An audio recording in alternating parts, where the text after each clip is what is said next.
Bab 2621. Kami juga tetap di sini.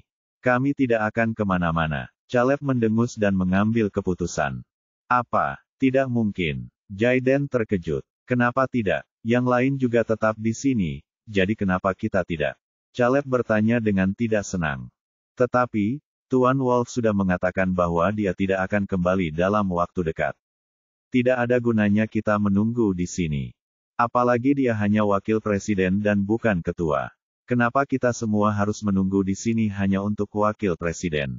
Tanya Jaiden enggan. Dia sudah mengetahui bahwa Leon kemungkinan besar berada dalam kondisi puncak mahakuasa dan tidak berani meremehkannya. Jika Leon sendiri yang mengunjungi wilayah barat, dia tidak keberatan menunggu di sini. Namun, Huff hanyalah wakil presiden. Sudah cukup buruk mereka datang tanpa bayaran, jadi Jaiden tidak mungkin menerima menunggu seseorang dengan status serendah itu di sini. Dasar bodoh.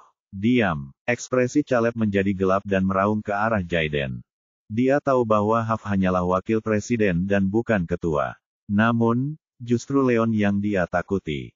Saat ini, kesepakatan dengan Shinshen Group sepenuhnya berada di bawah kendali Huff dan semua keluarga lainnya tinggal menunggu dia bekerja dengan Shinshen Group. Tanpa pilihan lain, Caleb hanya bisa menunggu di samping mereka. Namun, Jaiden tidak menganggap serius Huff dan bahkan mengejeknya di depan yang lain. Hal ini dapat menempatkan keluarga Morrison dalam situasi yang sulit karena Huff tidak akan pernah setuju untuk bekerja dengan mereka jika apa yang dikatakan Jaiden disampaikan kepadanya. Jaiden tidak berani membantah dan terdiam. Kamu sungguh mengecewakan. Ekspresi Caleb mereda, tapi ada ekspresi kekecewaan yang jelas di matanya. Karena bakat Jaiden melebihi Josiah, Caleb dan para tetua menaruh harapan besar pada Jaiden.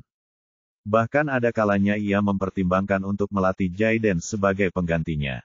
Namun setelah kejadian tersebut, ia menyadari bahwa Jaiden ceroboh dan tidak bisa dibandingkan dengan Hugo atau Josiah dalam hal daya tanggap.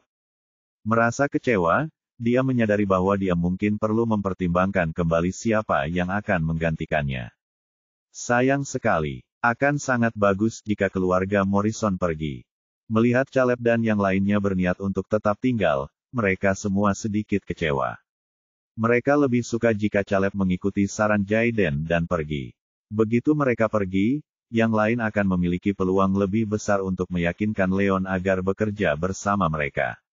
Sayangnya Caleb tidak sebodoh Jaiden dan tidak menuruti nasihatnya. Sayang sekali, tapi tidak banyak yang bisa mereka lakukan. Adapun kata-kata menghina yang diucapkan Jaiden tentang Huff, Caleb menghentikannya tepat waktu sehingga orang lain hanya merasa bahwa Jaiden adalah pria yang ceroboh dan tidak terlalu memikirkannya. Dengan itu, Caleb dan Hugo tetap tinggal dan menunggu Leon kembali. Bab 2622. Di tempat parkir hotel, sebuah mobil hitam masuk dan berhenti. Kemudian, seorang pria tua berusia 60-an bersama dua pria paruh baya keluar dari mobil. Mereka semua adalah seniman bela diri yang bekerja dengan Bos Barat. Berbeda dengan situasi di Bos Selatan, wilayah Barat memiliki banyak sekali tanaman langka, dan seniman bela diri di sini pada umumnya lebih kuat daripada yang ada di wilayah selatan. 6 penjaga yang bekerja untuk Bos Barat semuanya jauh lebih kuat, karena mereka berada dalam kondisi mahakuasa. Meskipun lelaki tua itu, Diego, memiliki peringkat rendah di antara ke-6 penjaga, ia juga mencapai tahap mahakuasa awal. Dua pria lainnya adalah Milo dan Enzo, dua seniman bela diri semi mahakuasa yang dilatih sendiri oleh Bos Barat. Setelah pertarungan antara Felton dan Leon, Felton terluka parah dan dia tidak bisa menerimanya. Oleh karena itu, dia menuntut agar Bos Barat mengirimkan seniman bela diri yang cakap untuk menghadapi Leon dan mencuri grup Shinshen darinya. Ketiga orang ini ada di sini untuk menangkap Leon atas perintah Bos Barat. Pak, saya sudah menyuruh orang saya untuk menyelidikinya dan si Huff itu menginap di hotel ini, kata Milo. Tentu, aku tidak tahu apa yang dipikirkan Bos Barat. Kenapa dia mengirim kita bertiga untuk mengurus anak nakal? Dia terlalu melebih-lebihkan anak ini. Diego mengerutkan kening dan berkata dengan nada menghina. Meskipun ia tidak tahu seberapa kuat Leon, ia sudah tahu dari Bos Barat bahwa Leon masih muda. Mengingat usianya, mustahil ia bisa sekuat itu. Namun, Bos Barat mengirim seorang seniman bela diri dalam kondisi mahakuasa dan 2 orang lainnya dalam kondisi semi mahakuasa untuk menghadapi Leon. Tampaknya berlebihan. Ya, dia cuma anak nakal. Dia bukan siapa-siapa. Pak, kamu dan Enzo nggak perlu ngapa-ngapain. Aku bisa menghadapinya sendirian, kata Milo dengan nada menghina. Sebagai seorang seniman bela diri dalam kondisi semi mahakuasa, dia tidak berpikir bahwa Leon mampu mengalahkannya. Dia sendiri sudah cukup dan 2 orang lainnya hanya bisa menonton. Baiklah, mari kita lihat apa yang terjadi. Pokoknya, ayo kita tangkap dia dan serahkan ke Bos Barat. Dia bilang anak ini berguna bagi kita, jadi kita harus menangkapnya hidup-hidup, ujar Diego dengan percaya diri. Baik, Tuan, kata Milo dan Enzo. Ketiganya meninggalkan tempat parkir dan berjalan masuk ke hotel, sebelum menuju lift untuk menuju lantai tempat kamar Leon berada. Namun, begitu mereka keluar dari lift, mereka semua tercengang oleh pemandangan di hadapan mereka. Bab 2623, apa yang terjadi?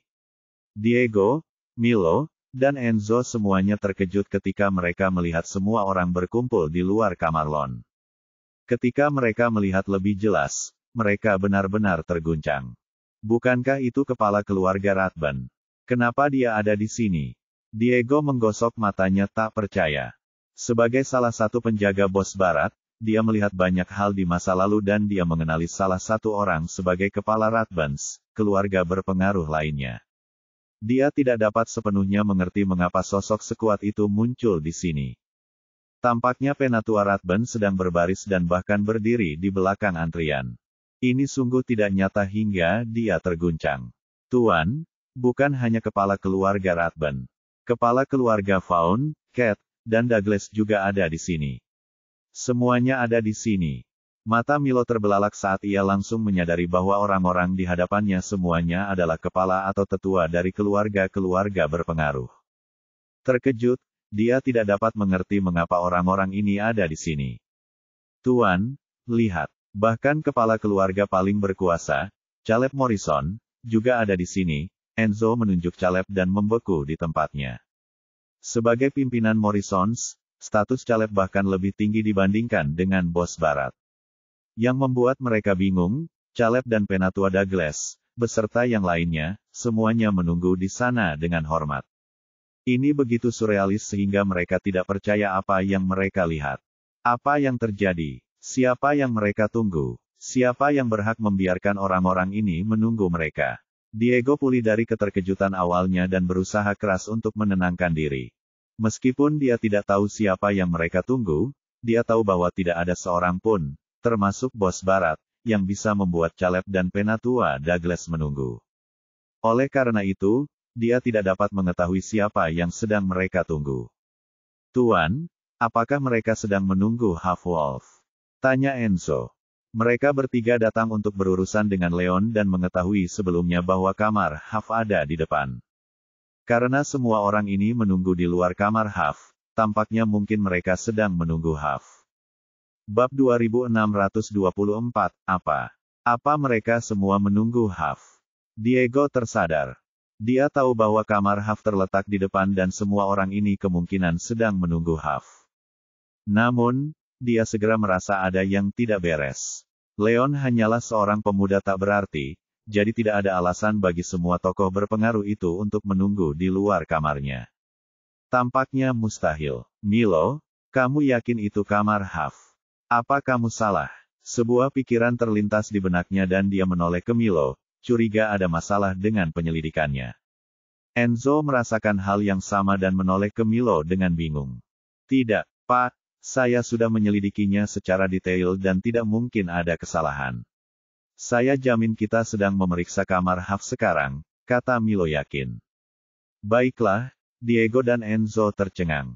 Mereka tahu bahwa Milo adalah orang yang berhati-hati dan kecil kemungkinan dia salah. Karena dia yakin, kamar di depan kemungkinan besar milik Half, yang berarti Caleb dan yang lainnya sedang menunggu Half.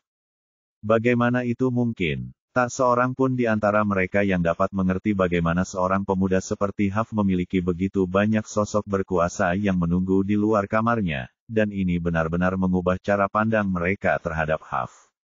Untuk sesaat, mereka mempertanyakan semua yang mereka ketahui. Sialan, Pak, apa yang harus kita lakukan sekarang? Haruskah kita pergi dan menangkap Huff? Enzo tersentak dan bertanya, wajahnya pucat. Bagaimana tepatnya kita akan menangkapnya? Dengan semua orang di sekitar sini, siapapun dari mereka bisa dengan mudah membunuh kita. Mereka akan mengalahkan kita bahkan sebelum kita bisa mencapai Huff, kata Diego dengan muram. Baiklah, Enzo dan Milo terdiam karena mereka tahu Diego benar. Baik Caleb maupun Penatua Douglas merupakan kepala keluarga berkuasa dan mereka semua berada dalam kondisi maha kuasa menengah atau lebih tinggi. Lebih kuat dari bos barat. Dengan begitu banyak tokoh tangguh yang menunggu di luar kamar Leon, mereka pasti ingin mati saja jika ingin mencoba melakukan apapun pada Hag. Lupakan saja, ada yang tidak beres dengan anak ini. Ayo kita kembali dan laporkan ini ke bos barat. Dia yang akan menelepon, kata Diego sambil berpikir. Dengan adanya Caleb dan Penatua Douglas, dia tidak berani menangkap Huff dan bermaksud merencanakan langkah selanjutnya setelah melaporkan hal ini kepada bos barat. Tentu, Enzo dan Milo merasa lega. Semua seniman bela diri tangguh di hadapan mereka membuat mereka merasa terintimidasi, sehingga mereka sangat berharap bisa pergi sebelum sesuatu yang salah terjadi. Karena tidak berani mendekat, mereka segera menelusuri kembali jejaknya dan pergi. Ironisnya, mereka semua berasumsi bahwa Leon hanyalah seorang pemuda dan tidak seorang pun melihatnya sebagai ancaman. Saat mereka pergi, mereka merasa malu seperti mereka merasa percaya diri sebelumnya. Bab 2625 di pihak Leon, dia mengikuti Roman ke rumah besar Morrison dan memperoleh buah pelangi. Setelah mengucapkan selamat tinggal, dia mengikuti Fletcher ke Dragon Corps. Saat itu, ia menerima telepon dari Hugo dan mengetahui bahwa Morrison menyetujui persyaratannya, berniat bekerja sama dengan Sinchen Group. Dia datang ke wilayah barat secara khusus untuk menjalin kemitraan dengan Morrison guna memperluas pasar Sinchen Group. Persetujuan keluarga Morrison terhadap persyaratan itu benar-benar menguntungkannya. Awalnya, dia ingin segera kembali ke hotel untuk membicarakan persyaratan lebih lanjut dengan Caleb dan yang lainnya. Akan tetapi, dia sudah setuju untuk pergi ke Dragon Corps dan Fletcher sangat tulus saat memberikan undangan tersebut, jadi Leon tidak mungkin menarik kembali kata-katanya. Oleh karena itu, ia hanya bisa menyuruh Hugo dan yang lainnya menunggu di rumah dan mereka bisa berdiskusi lebih lanjut saat ia kembali. Fletcher merasa senang karena ia mengikuti Leon ke rumah keluarga Morrison. Jika tidak, Leon mungkin sudah menyerah untuk pergi ke Dragon Corps. Dengan itu, Leon mengikuti Fletcher, Howard, dan pengawal naga lainnya ke cabang Barat Korps Naga. Di Departemen Keamanan Nasional, Leon dan yang lainnya menuju ke cabang Dragon Corps melalui Departemen Keamanan Nasional. Tunggu, Howard berhenti. Tuan Wolf, ini markas kita di depan dan orang yang tidak terkait dilarang masuk. Kenapa kau tidak tetap di sini dan menunggu Fletcher? Katanya sambil mengulurkan tangan untuk menghentikan Leon. Dia tidak tahu mengapa Fletcher bersikeras membawa Leon ke sini, tetapi dia tahu bahwa orang biasa tidak diizinkan masuk dan tidak mungkin dia akan membiarkan orang luar seperti Leon menerobos masuk. Tidak apa-apa, Howard, Tuan Wolf itu istimewa dan bukan orang luar. Dia bisa saja ikut kita, kata Fletcher sambil tersenyum. Apa maksudmu, Fletcher? Kau tahu aturannya. Kalau kau ingin membawanya masuk, setidaknya kau harus memberitahu Tuan Orpwood tentang ini. Dia tidak bisa masuk kecuali Tuan Orpwood mengizinkannya, kata Howard dengan nada kesal. Tidak apa-apa, Howard, aku sudah bilang kalau Tuan Wolf itu istimewa. Kita tidak perlu melapor ke Tuan Orpwood sebelumnya. Fletcher berhenti sejenak dan melirik Leon, bertanya dalam hati apakah dia bisa memberitahu Howard tentang identitas asli Leon. Kembali ke gunung, dia tidak dapat melakukannya karena keluarga Morrison hadir. Namun, tidak ada orang luar di sekitarnya saat itu, dan dia merasa bahwa dia dapat mengatakan yang sebenarnya kepada Howard. Namun, dia perlu meminta persetujuan Leon sebelum itu. Namun, sebelum Leon sempat melakukannya, Howard berkata, kau bodoh. Lupakan saja. Kalau kau mau menerimanya, silakan saja. Kalau ini membuat Tuan Orput marah, jangan salahkan aku karena tidak memperingatkanmu. Dia merasa membawa Leon bersamanya tidaklah pantas selama ini dan mencoba membujuk Fletcher untuk tidak melakukannya beberapa kali. Namun, Fletcher menolak mendengarkan dan bersikeras membawa Leon ke pangkalan Dragon Corps. Hal ini membuatnya frustrasi, jadi dia memutuskan untuk tidak terlibat dan melangkah masuk tanpa ragu-ragu. Bab 2626, Tuan Wolf, ayo masuk juga. Sejak Tuan Orput tahu tentang apa yang terjadi dengan si pengguna racun, dia sangat ingin bertemu denganmu. Aku akan membawamu kepadanya dulu, lalu ke beberapa teman lama lainnya, bagaimana? Tanya Fletcher. Tentu, aku juga ingin bicara dengan Tuan Orput tentang Bos Selatan. Leon mengangguk. Ia mengikuti Fletcher ke kantor Dragon Corps karena undangan antusiasnya untuk bertemu kembali dengan beberapa teman lama. Di sisi lain, ia sudah mengetahui bahwa Bos Selatan bersembunyi di wilayah barat dan melakukan kejahatan mengerikan. Oleh karena itu, ia perlu berdiskusi dengan Tuan Orput dan meminta bantuannya untuk melacak Bos Selatan. Lagi pula, wilayah barat sangat luas dan tidak seorang pun tahu di mana Bos Selatan bersembunyi. Leon mustahil menemukan Bos Selatan sendirian. Jika dia dibantu Tuan Orput dan pengawal naga, semuanya akan jauh lebih mudah. Juga, apakah aku punya izin untuk memberitahu orang lain tentang identitas aslimu? Tanya Fletcher. Baiklah, tentu, tidak ada orang luar di sini, jadi silakan saja, kata Leon. Dia menyembunyikan nama dan identitasnya pada misi mengejar Poison Wilder karena Alfred memperingatkannya tentang hal itu jika misinya gagal. Lagi pula, keluarga Tidderton hadir pada saat itu dan tidaklah pantas bagi Leon untuk mengungkapkan identitasnya. Namun, mereka sekarang berada di cabang Dragon Corps tanpa orang lain, jadi tidak ada salahnya mengungkapkan identitasnya. Karena Fletcher hendak membawanya ke Tuan Orput, mustahil baginya untuk menyembunyikan identitasnya lebih lama lagi jika ia ingin berbicara tentang Bos Selatan. Baiklah kalau begitu, Fletcher merasa lebih tenang dengan izin Leon. Tanpa menunda lebih lama lagi, dia membawa Leon masuk ke dalam gedung. Sementara itu, di kantor Tuan Orput, Leon segera bertemu Tuan Orput saat mereka melangkah masuk. Dia adalah seorang pria berusia 50-an. Dengan raut wajah serius, ia memancarkan aura kewibawaan dan orang bisa dengan mudah melihat bahwa ia adalah sosok yang tangguh. Saat itu, Howard berdiri di hadapan Tuan Orput. Dia selangkah lebih maju dari Fletcher dan Leon, jadi saat ini dia sedang menjelaskan situasi keluarga Morrison yang mencari bantuan dan Bos Selatan yang melakukan pembunuhan. Satu kedatangan Fletcher dan Leon mengganggu laporan tersebut. Tuan Orput, Fletcher membungkuk hormat.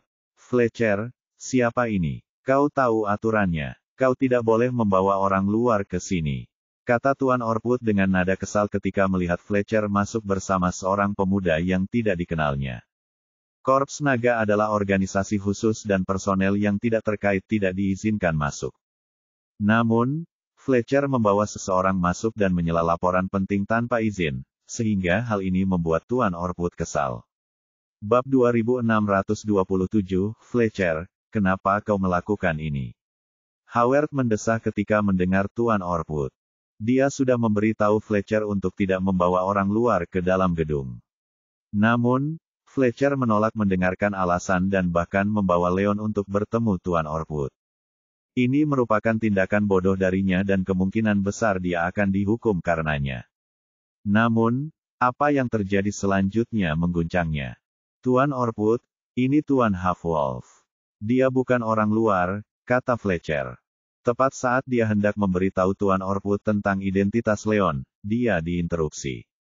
Half-Wolf. Kedengarannya familiar sekali, Tuan Orput terkejut dan segera teringat sesuatu. Merasakan keterkejutannya, Fletcher tersenyum dan menjelaskan, Tuan Orput, dialah yang mengalahkan Poison Wilder sendirian. Apa, itu dia, hebat. Tuan Orput terkejut dan berdiri tiba-tiba. Saat mendengar nama Huff, dia sudah bisa menebak siapa Lon. Mendengar penegasan Fletcher, dia tertawa terbahak-bahak. Tuan Wolf, akhirnya kita bertemu lagi. Aku sudah dengar bagaimana kau menghabisi si pengguna racun dan tindakan heroik lainnya yang kau lakukan. Senang sekali bisa bertemu langsung denganmu. Ia berjalan mengitari meja dan mendekati Leon, lalu menggelengkan kepala dengan ekspresi terkesan. Anda baik sekali, Tuan Orpwood. Senang bertemu Anda hari ini, Leon tersenyum rendah hati. Sangat mengesankan. Kau tangguh, tapi tetap rendah hati. Sungguh pahlawan. Tuan Orpwood tersenyum. Leon tidak hanya cakap, tetapi dia juga rendah hati dan baik hati. Dia jauh lebih mengesankan dari apa yang dibayangkan Tuan Orpwood. Apa? Bagaimana mungkin? Howard menggosok matanya tak percaya. Awalnya dia mengira Tuan Orpwood akan menghukum Fletcher karena membawa Lon tanpa izin. Yang membuatnya bingung, reaksi Tuan Orpwood benar-benar berbeda dari apa yang diantisipasinya. Dia bukan saja tidak menghukum Fletcher, tetapi dia juga tampak agak terkesan dengan Leon. Howard tidak pernah melihat Tuan Orpwood memuji seseorang begitu banyak, jadi itu tidak dapat dipercaya. Fletcher, apa yang terjadi? Howard tersadar dan bertanya dengan bingung. Howard, sudah kubilang Tuan Wolf itu istimewa. Dia juga bekerja untuk Korps Naga dan merupakan pengawal naga platinum. Saat kami bekerja sama dengan pengawal naga dari wilayah selatan untuk mengalahkan pengguna racun, dialah yang menyelamatkan kita semua dan mengalahkan pengguna racun sendirian, jelas Fletcher. Bab 2628. Aku mengerti. Howard menyadari sesuatu. Dia akhirnya mengerti mengapa Fletcher bersikeras mengundang Leon ke sini, tetapi segera menyadari bahwa ada sesuatu yang tidak beres. Fletcher, si pengguna racun itu tangguh. Meskipun Tuan Wolf cukup tangguh mengingat usianya, masih ada jarak antara dia dan si pengguna racun. Bagaimana mungkin dia bisa mengalahkan si pengguna racun sendirian? Tanya Howard ragu-ragu. Dia bertarung melawan Leon sebelumnya di gunung, dan Leon bahkan tak mampu menahan satu pukulan pun darinya. Ini berarti Leon berada dalam kondisi semi-mahakuasa. Sebagai salah satu dari 8 penjahat, sang pengguna racun telah lama mencapai keadaan mahakuasa awal dan hanya beberapa langkah lagi dari keadaan mahakuasa menengah. Hal ini membuatnya jauh lebih kuat daripada Leon, jadi Howard tidak dapat mengerti bagaimana Leon berhasil membunuh si pengguna racun. Yah, aku tidak tahu apa yang terjadi, tapi kupikir Tuan Wolf memiliki harta karun di alam mahakuasa menengah dan dia mungkin menggunakannya untuk melawan pengguna racun, kata Fletcher jujur. Ketika pengawal naga dari wilayah selatan dan barat bekerja sama, pengawal naga dari wilayah barat tidak percaya pada pil detoksifikasi esensial buatan Leon. Pada akhirnya, mereka semua menjadi korban nafas malaikat maut dan membiarkan sang pengguna racun melarikan diri. Leonlah yang memimpin pasukan naga dari wilayah selatan untuk melacak pengguna racun dan melenyapkan pengguna racun itu sendirian. Akan tetapi, Fletcher tidak tahu bagaimana Lon melakukannya. Yang dia tahu hanyalah Leon yang mempunyai gelang yang dapat melancarkan serangan di tingkat mahakuasa menengah. Dapat dikatakan bahwa Leon berhasil membalikkan keadaan terutama karena harta karun ini, jadi Fletcher berasumsi bahwa itulah cara Leon berhasil karena ini adalah satu-satunya penjelasan yang dapat dipikirkannya. Jadi Tuan Serigala mengalahkan pengguna racun dengan harta karun di alam mahakuasa menengah. Tidak heran, kata Howard. Dia agak bingung sebelumnya. Si pengguna racun itu licik, tangguh, dan banyak akal. Dalam pertarungan tatap muka, bahkan Howard yang berada dalam tingkat mahakuasa menengah mungkin gagal mengalahkannya, belum lagi Leon yang bahkan tidak dapat menerima satu pukulan pun darinya. Pada saat ini, dia akhirnya menyadari bahwa Leon memiliki harta karun yang kuat dan mungkin menggunakannya untuk mengejutkan si pengguna racun. Tidak mengherankan jika sang pengguna racun dikalahkan. Tentu saja, Fletcher merasakan hal yang sama. Saat pertama kali bertemu Leon hanya berada dalam tahap kaisar awal, yang membuatnya sulit untuk menandingi Poison Wilder. Jika Leon tidak memiliki harta karun yang kuat, mustahil baginya untuk mengalahkan si pengguna racun. Howard, kau meremehkan Tuan Wolf. Dia punya lebih dari sekadar harta karun yang dahsyat.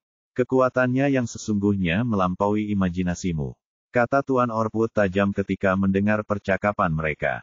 Bab 2629, oh, begitu. Tuan Orpwood, tolong beritahu Tuan Wolf apa yang bisa dilakukan. Howard tidak menganggap serius ucapan Tuan Orpwood. Meskipun Leon kuat untuk seorang pemuda, seniman bela diri teratas di 13 hebat juga sebanding dengan Leon dan Howard tidak melihat alasan untuk menempatkan Leon dalam penghargaan yang begitu tinggi. Dari sudut pandangnya, Leon hanya cukup beruntung untuk mendapatkan harta karun yang kuat dan dia tidak berpikir bahwa Leon memiliki kekuatan sebenarnya selain itu. Tidak mungkin dia bisa mengalahkan si pengguna racun tanpa harta karun itu. Namun, apa yang terjadi selanjutnya benar-benar mengguncangnya. Howard, aku akan jujur padamu. Tuan Wolf baru saja mengalahkan Raja Iblis dan melukai Bos Selatan. Hades muncul di saat-saat terakhir dan melarikan diri bersama Bos Selatan. Jika Raja Iblis dan Bos Selatan saja tidak bisa mengalahkannya, tidak ada harta karun yang bisa memengaruhi kekuatan sejati Tuan Wolf, kata Tuan Orwood. Raja Iblis menduduki peringkat ketiga dalam daftar penjahat dan tetap demikian selama lebih dari 1 dekade. Bahkan para pengawal Dargon dari wilayah tengah pun kesulitan untuk menjatuhkan atau menangkapnya, dan ini membuktikan betapa kuatnya Raja Iblis. Karena itu, Alfred melapor ke wilayah pusat untuk menghapus nama Raja Iblis dari daftar penjahat segera setelah Leon melenyapkannya. Ini mengguncang cabang Dragon Corps di semua wilayah yang berbeda. Melihat betapa kuat dan liciknya sang Raja Iblis, tak seorang pun menduga Korps Naga di wilayah selatan akan melenyapkannya. Ini praktis merupakan sebuah keajaiban. Namun, identitas Leon bersifat rahasia sehingga Alfred tidak menyertakan informasi tersebut. Oleh karena itu, yang lain hanya tahu bahwa Raja Iblis telah disingkirkan oleh pengawal naga di wilayah selatan, dan itulah yang dipikirkan Tuan Orwood juga. Ia penasaran pengawal naga mana yang berhasil melakukan hal yang mustahil dan bertanya kepada Alfred tentang hal itu beberapa kali. Karena tidak tahan dengannya, Alfred mempertimbangkan fakta bahwa Leon pernah berpapasan dengan cabang barat atas misi yang menyangkut pengguna racun dan akhirnya mengatakan yang sebenarnya. Untuk mendapatkan bantuan Tuan Orwood untuk mencari Bos Selatan, Alfred juga memberitahunya bahwa Huff telah melukai Bos Selatan, jadi Tuan Orwood mengetahui detail tentang kejadian tersebut. Inilah mengapa dia terkesan dengan Leon. Apa, Tuan Orwood, apa kau baru saja bilang Tuan Wolf membunuh Raja Iblis? Selain itu, dia juga melukai Bos Selatan. Apa kita tidak salah dengar? Howard dan Fletcher sama-sama terkejut. Karena Raja Iblis adalah tokoh terkenal, mereka berdua mendengar bahwa Raja Iblis telah disingkirkan dan dihapus dari daftar penjahat. Namun, mereka tidak pernah tahu siapa yang bertanggung jawab atas hal itu. Mereka bingung, ternyata Huff-lah yang melakukannya. Terlebih lagi, hal itu terjadi berkat kerja sama Raja Iblis dan Bos Selatan. Begitu surrealisnya hingga tak seorang pun dapat mempercayainya. Bab 2630, tentu saja. Alfred dari Korps Naga di wilayah selatan memberitahuku ini, jadi bagaimana mungkin itu salah? Tuan Wolf mungkin lebih kuat dariku, Tuan Orwood mengangguk hormat. Dia pernah melihat Hag, tetapi Huff saat itu mengenakan topeng untuk menutupi wajahnya sehingga ini adalah kedua kalinya dia bertemu Huff. Saat pertama kali melihat Huff mengalahkan Poison Wilder sendirian, dan sekarang, dia juga mengalahkan Demon Lord. Kebenaran Leon membuatnya terkesan. Selain itu, Sang Raja Iblis hampir mencapai puncak keadaan Maha Kuasa. Meskipun Tuan Orwood sendiri baru-baru ini mencapai kondisi puncak Maha Kuasa dengan menggunakan ramuan langka yang ditemukan di wilayah barat, Raja Iblis dikenal kejam dan licik. Jika mereka bertarung, dia mungkin tidak akan mampu mengalahkan Bos Selatan, belum lagi jika mereka bekerja sama melawannya, bahkan Tuan Orwood sendiri akan berada pada posisi yang tidak menguntungkan. Namun, mereka akhirnya tewas dan terluka saat mereka bekerja sama melawan Huff. Begitulah cara Tuan Orwood mengetahui bahwa Huff jauh lebih kuat darinya. Dia sangat tersentuh oleh kekuatan dan kepribadian Leon. Baiklah, Howard dan Fletcher sama-sama tercengang. Howard, yang pernah bertarung dengan Leon sebelumnya, mengira Leon lemah ketika Leon gagal menangkis serangannya. Yang membuatnya bingung, kenyataan yang ada di luar itu sama sekali tidak benar. Dia tahu kekuatan Raja Iblis dan Bos Selatan, jauh lebih kuat daripada Howard, yang hanya berada di tingkat Maha Kuasa menengah. Salah satu dari mereka dapat dengan mudah mengalahkannya, Namun Leon berhasil mengalahkan mereka berdua di waktu yang sama dan membunuh Raja Iblis, sebelum akhirnya melukai bos selatan. Ini hanya membuktikan bahwa Leon jauh lebih kuat daripada Howard dan dia tidak dapat menandingi kekuatan Leon. Kesadaran pun muncul dalam benaknya dan dia menyadari Leon tidak mengerahkan kekuatan penuh saat menyerang Leon di gunung. Untungnya, Fletcher mengenal Leon dan berhasil menengahi kesalahpahaman tepat waktu. Kalau tidak, ia pasti sudah menyerang Leon dan begitu Leon mengerahkan seluruh kekuatannya, ia akan menanggung akibatnya. Tuan Wolf, aku tak menyangka kau begitu kuat di usia semuda ini. Kau melampaui imajinasiku. Fletcher juga sangat terkesan dengan kekuatan Leon. Awalnya ia mengira Leon berhasil mengalahkan si pengguna racun dengan harta dan keberuntungannya. Baru pada saat itulah ia menyadari bahwa ia telah meremehkan Leon. Bahkan Raja Iblis dan Bos Selatan tidak dapat menandingi Leon dan akhirnya mati atau terluka. Jelas bahwa Poison Wilder bukanlah tandingan Leon sejak awal.